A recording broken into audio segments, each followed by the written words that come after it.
Thursday night in Christie's, bakers of fine biscuits for over 100 years, present Wayne and Shuster.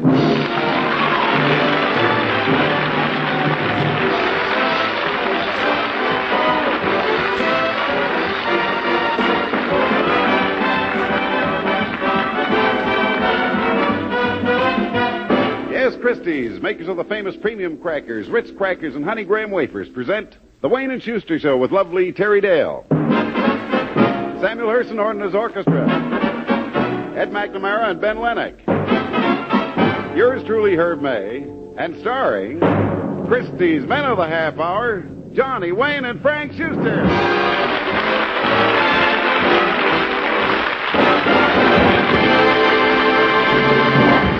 Thank you, Bull Montana.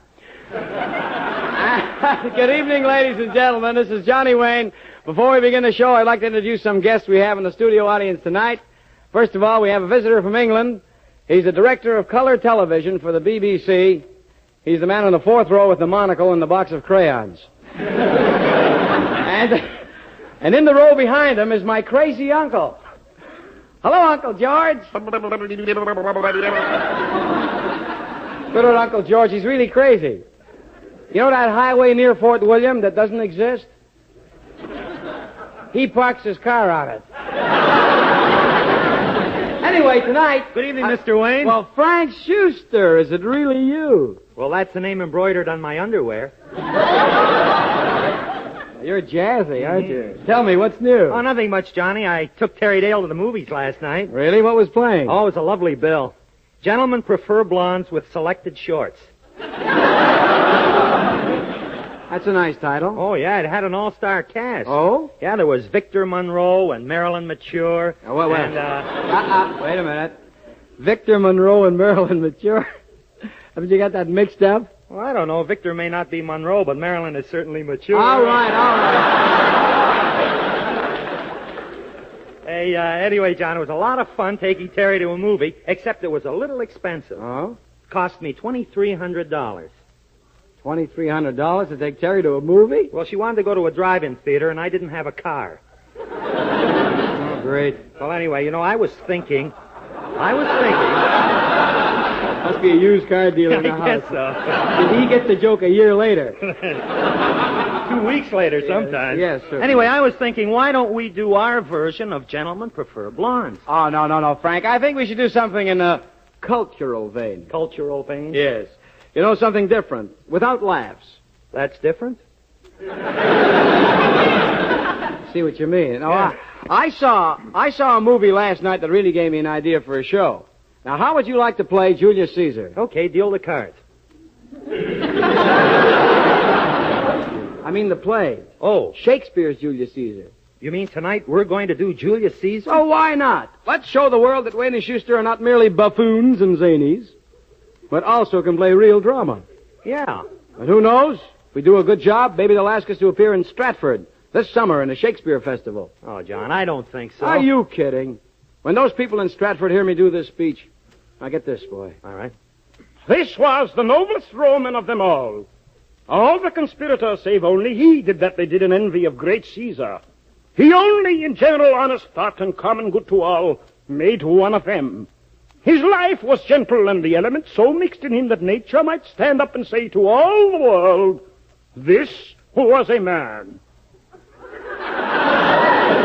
Hey, Johnny, that was great. Thanks. Hey, I'll get it. Hello? What? Stratford? Julius? All right, I'll tell him. Hey, John. Yeah? That was Cousin Julius in Stratford. He thought it was lousy. Oh, no.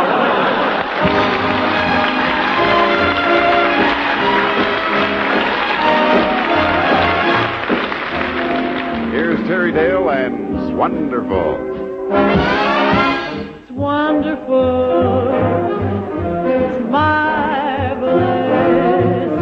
You should care for me. Soulful nights, oh, it's paradise. It's what I love to see.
Jim. This is Herb May.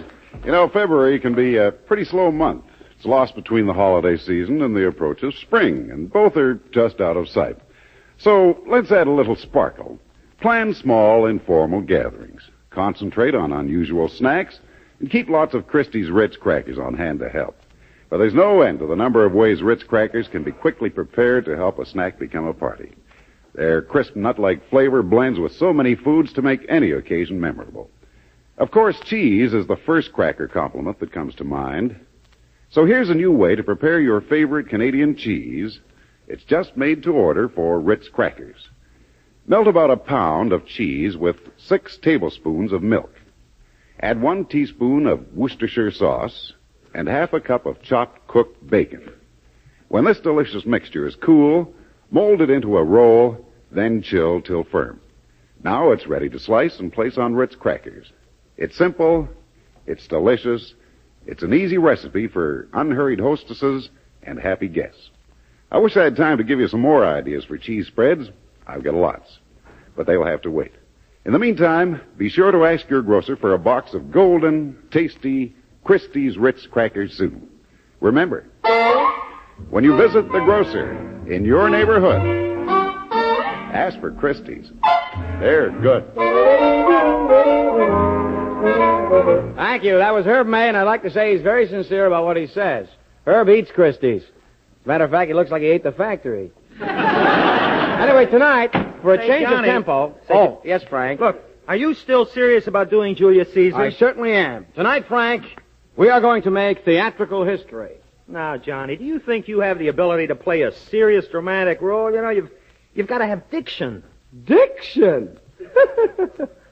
Listen to this. How now, brown cow? How now, brown cow? Doesn't that sound exciting? Maybe to a bull. It doesn't do anything to me. Now,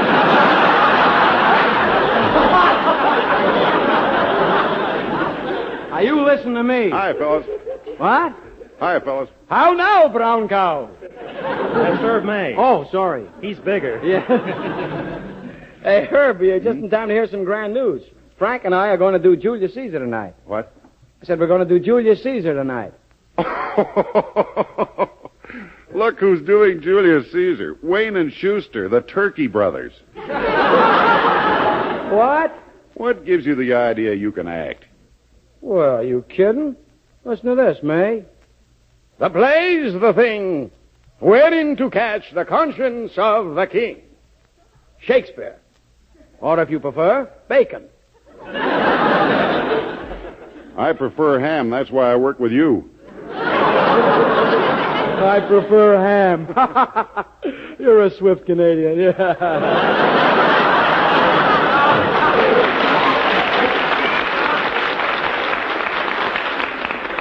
Get it, Herb? Swift Canadian. Yeah, I get it. Taxi? Oh, come on, fellas. Let's be honest. What do you want to be serious actors for? You're a comedian. Well, look, Herb, comedians can be serious actors. Look at Charlie Chaplin. Didn't he do a serious role in Limelight? Charlie Chaplin. Well, after all, he's great. He's the end. Well, what about us? Well, you're the end, but the other end. What? See you later. Wise guy. I should remind him of an old saying by Confucius. Announcer who cracks jokes moves in with his wife's folks. Well, look, Johnny, we'll show him. We'll do Julius Caesar tonight. Attaboy. At last, our opportunity to be actors. Actors! Ha-ha!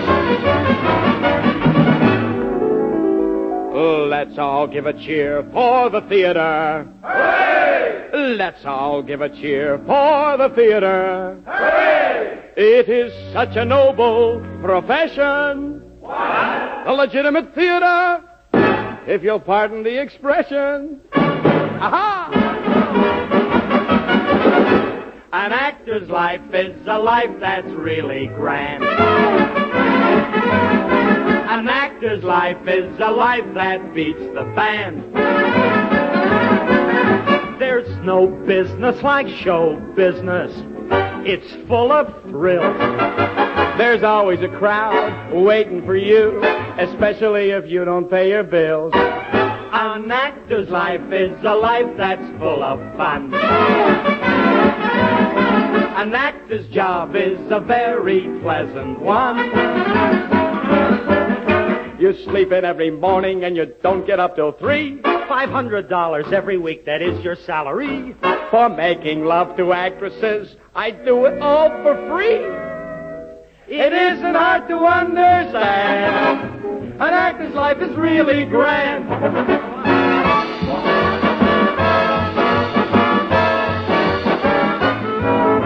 An actor's life is a life that is supreme.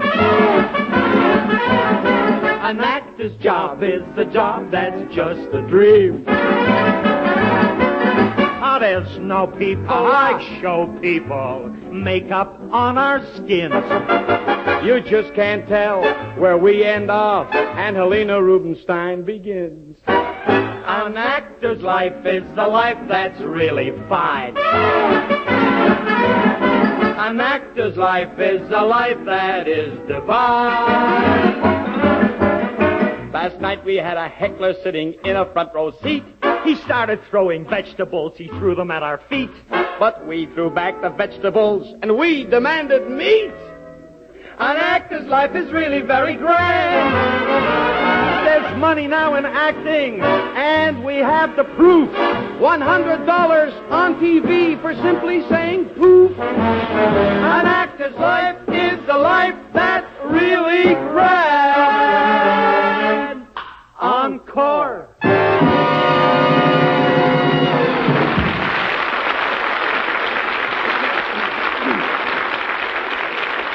Come on, Frank. Let's get to work on our production of Julius Caesar. Okay, Johnny, now where's the script? Oh, it should be arriving any minute. I arranged to have a special adaptation written by the top radio writer in Canada, Lister Sinclair. Oh, boy, that's swell. Yeah, and, that must be him. Come in. Excuse me, I'm looking for Wayne and Shuster. Oh, that's us. Well, fine. I brung you the script. What? I just finished writing this Julius Caesar bit, and if I have to say so myself, it's a doozy. What? This is a solid script I just knocked off for you guys. Hey, Johnny, is this a fellow you hired to adapt Shakespeare for radio? He sounds like Edward G. Robinson talking through Marlon Brando's nose. I don't know. There must be some mistake. All right, you guys. What's the conference? You want the script or don't you? Let's hear from you. Dolly in. Well, look, we're a little confused. Are you really a radio writer? Radio writer? Are you kidding? Didn't you ever catch the shows I write? Sam O'Houlihan, Private Eye. And then there's Mr. Missing, Tracer of Keen People. And, of course, there's my big show. I was an FBI man for the Communist Party. Now, wait a minute. You mean you just write crime programs? Certainly. Well, what's your name? Lister Spillane. Lister Spillane. Oh, this is an awful mistake. I wanted Lister Sinclair. Gee, I'm afraid to look at the script. Well, it's too late now, John. I guess we got to do it, you know. Yeah, but this guy just writes crime programs. Yeah. Oh, well. Mr. Spillane. Call me Lister. All right. Lister, you adapted Julius Caesar for radio? Yes, sir, in my own inimitable style. Oh, no. No, I didn't like the title, Julius Caesar, no action, so I changed it. Oh, you changed it. What are you calling it? Rinse the blood off my toga. How about that? Murder, eh? I'd love to. Well, there's your script, boys. Good luck, so long, and door slam. Gee, Johnny, what are we going to do? Julius Caesar written as a murder mystery. John, everybody will think we're crazy. Frank, there's one reason we have to do it. Yeah, but it's going to sound stupid. I know, but there's a reason we have to do it. Yeah, but Johnny, everybody will laugh. That's the reason we'll have to do it. Now, come on. All right.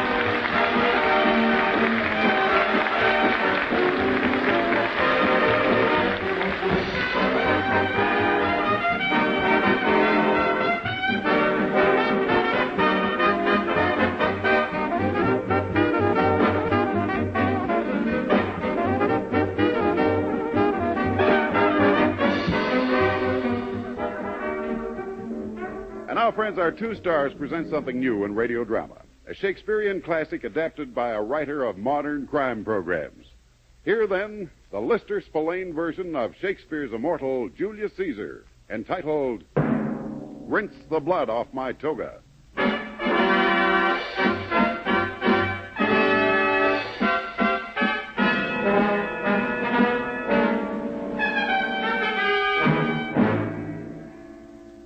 My name is Flavius Maximus. I'm a private Roman I. My license number is IXIVLLCCDDIXMV. Also comes in handy as an eye chart. Tonight I'm going to tell you about the Julius Caesar caper. It all began during the Ides of March. I was sitting in my office in the Via Flaminia, minding my own business. I had just sent another criminal to jail. It was Suetonius the Gladiator. He'd been fixing fights at the Colosseum. He had a crooked lion who kept taking a dive. Anyway, as I was sitting there was a knock on the door. Come in. Are you Flavius Maximus, the private Roman I? Yeah, who are you? Never mind about that. You've got to come quickly. Julius Caesar has been murdered. Julius Caesar murdered? I couldn't believe my ears. Big Julie was dead.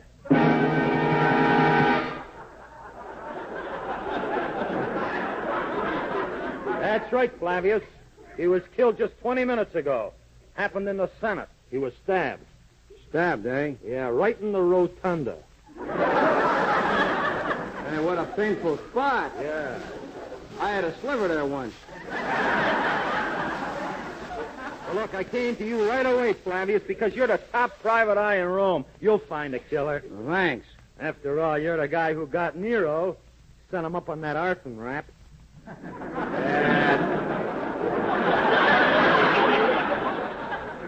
Nero, what a rat. The whole town was sure burned up about him. Yeah. Burned up about... Chariot? Well, Flavius, what do you say? Do you take the case? Just a minute. I didn't get your name. I'm a senator. I was a good friend of Caesar's. The name is Brutus. Brutus, eh? All right, Brutus, you got yourself a boy. I'll take the case. My fee is 125 denarii a day. Payable in advance. Oh, okay. Here you are.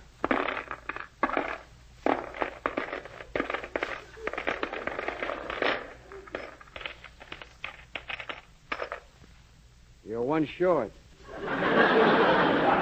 Say, you got a good ear. When it comes to money, perfect pitch. All right, let's go to work. All right. We went outside and flagged a passing chariot, made our way down to the Via Sacra. The streets were crowded with the usual people, slaves, legionaries, patricians, and little men who came out of doorways and sold you postcards from Gaul. There was a big crowd outside the Forum. And why not? Canadians were playing Detroit. Before long, we found ourselves at the Senate. Well, Flavius, this is where the murder took place. Yeah. Hey, wait a minute. Who's that suspicious-looking guy over there with the ugly face, the shifty eyes, and the low forehead? You're looking in the mirror. Nice-looking boy. Yeah. All right, Brutus, fill me in on the setup here. Who are these guys over there, eh? Well, they were all here when it happened. There's Publius. That's Casca. There's Trebonius. Yeah, where's Cicero? What? I said, where's Cicero? Just outside of Chicago. I mean, Cicero the senator. I ain't gonna give you a shot in the laurel wreath. No, Cicero's right here. Oh. And who's that guy over there? With the lean and hungry look. That's Cassius. Yeah? Yeah. I'd like to talk to him. Hey, you, Cassius. Come here. Okay. Hi, Cass. Hi, Brute. You calling me, mister? Yeah. I'm Flavius Maximus, private eye. I'm looking for the guy who knocked off Big Julie. So? So you're a suspect. You were here when it happened. We all know you hated Caesar. So what? Can you look me in the face and say you didn't do it? No. Aha, you mean you did it? No, I mean I can't look you in the face.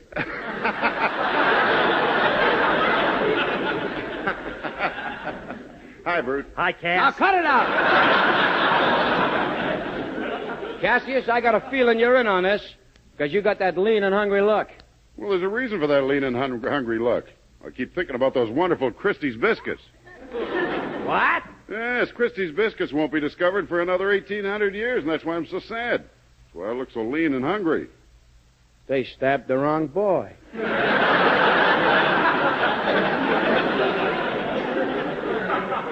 Oh, when I think of those delicious sweet biscuits I'm missing. Those Oreo sandwiches, those delicious Christie's sultanas filled with raisins, Christie's Cremo, tempting coconut-flavored cookies with cream filling. Then there's Fig Newtons and lemon puffs and Christie's pantry cookies and the ones with the crisp gingery flavor. Oh, they're so delicious. Just a minute. I agree with everything you say, but I have come here to bury Caesar, not to praise Christie's. Well, that's all I have to say. You sure there's nothing more? Well, just this, remember. Friends, Romans, countrymen, lend me your ears. Serve Christie's. Get 3 cheers.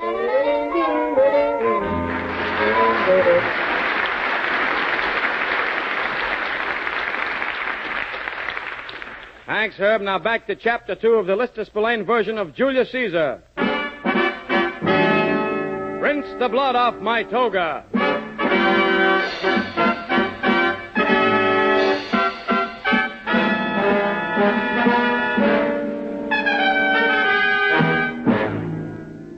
This is Flavius Maximus again. The more I worked on this Julius Caesar caper, the more I became convinced I was onto something special. The way I figured it, Cassius, Casca, and Trebonius wanted Julie out of the way. But who was behind it all? Who was Mr. Big? I decided to ask a few questions. So I went down to see an old pal of mine who usually knows a few of the answers. His name is Claudius, and he runs a bar on the Via Appia.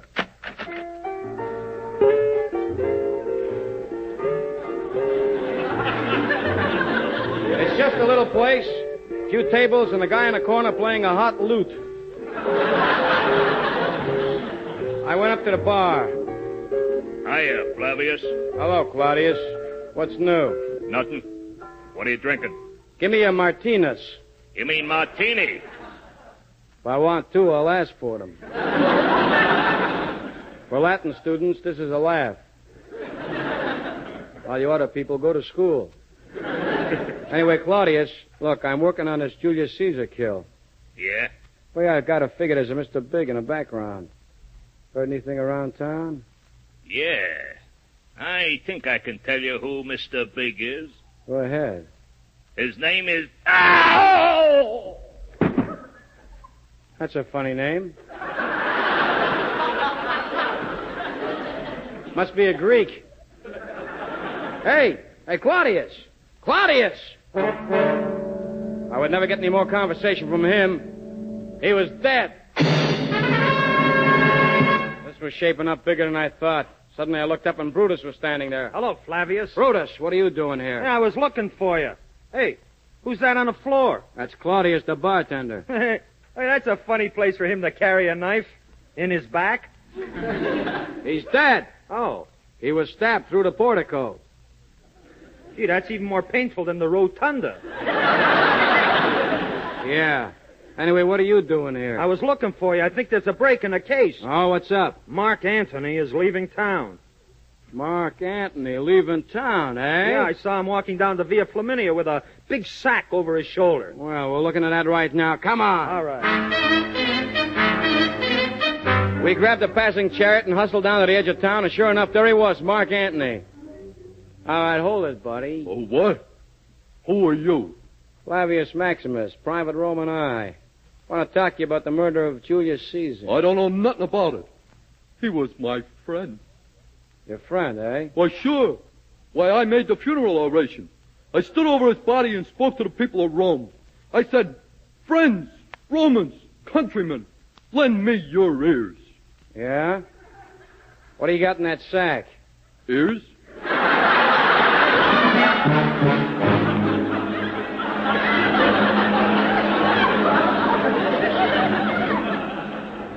I checked the bag, and he was right. There was 4,561 ears. Somebody was holding out. Anyway, Mark Antony was clean, and I was back where I started. Who killed Julius Caesar? Who was Mr. Big? I figured there was only one thing left to do. I would consult the Delphic Oracle.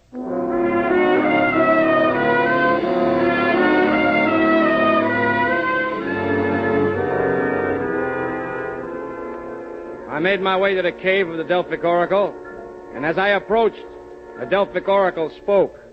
Hello, Flavius Maximus. Hello, D.O. What brings you here? Just trying to get the facts, ma'am. Well, here's your answer. Mr. Big is none other than Brutus. Brutus?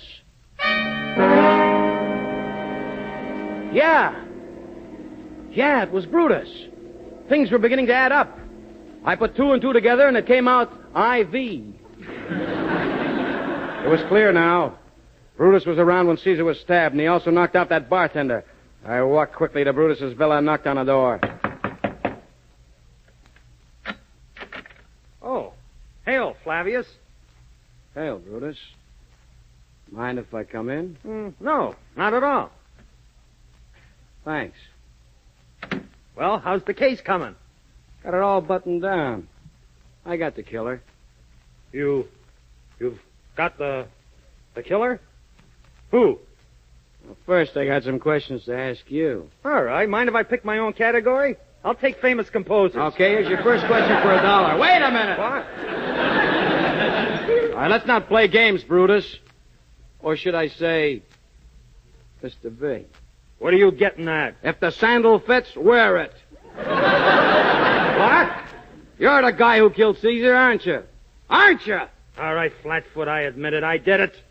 I knocked off Big Julie, and I'd do it again. That's all I want to know. I'm sending you up the Tiber for a long stretch. I hated Caesar. He was getting too big for his toga. What? Making himself a dictator. I'm for democracy, not dictatorship, so I killed him. Can you blame me? Brutus, this is ancient Rome. How can you talk about democracy? You're ahead of your time. I know I'm ahead of my time. Well, I'm sorry. I have to take you in. You'll never take me alive. I'm going to kill myself. What's that? This is a gun. What do you know? Brutus shot himself with a gun. Now, this boy was really ahead of his time.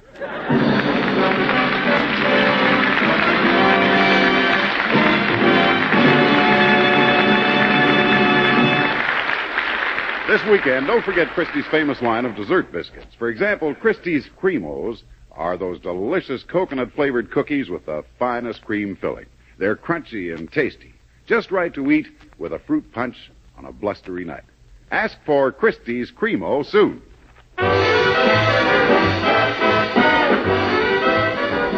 Join us again next Thursday night and every Thursday night for the Wayne and Shuster Show, presented by Christie's, makers of oven-fresh premium crackers, Ritz crackers, blue cheese crackers, honey graham wafers, and the famous sweet biscuit line. Good night, everybody. See you next Thursday. Good night.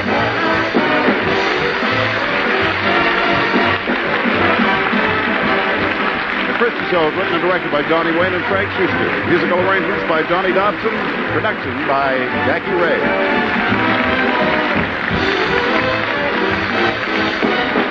This is the Trans-Canada Network of the CBC.